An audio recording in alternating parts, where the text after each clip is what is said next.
Sa bawat taon na dumadaan, may isang araw na espesyal para sa taong unang nagmahal sa atin, si Mama.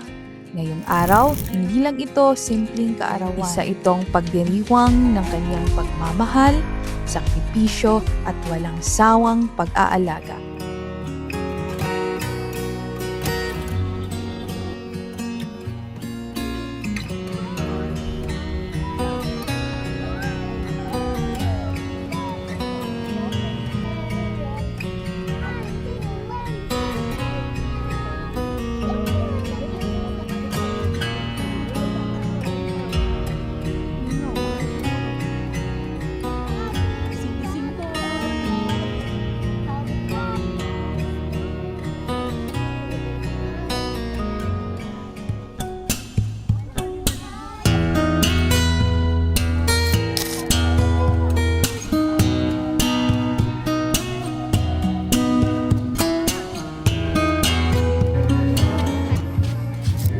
Maliit man ang handa, malaki naman ang puso naming puno ng pasasalamat.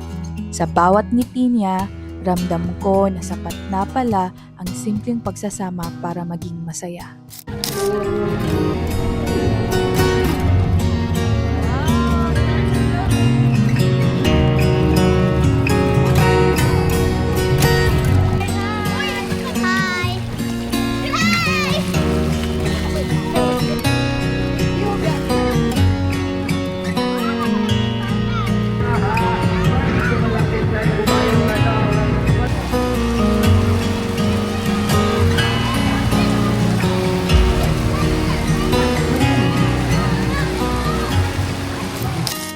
Hindi kailangan magarbo para maging masaya.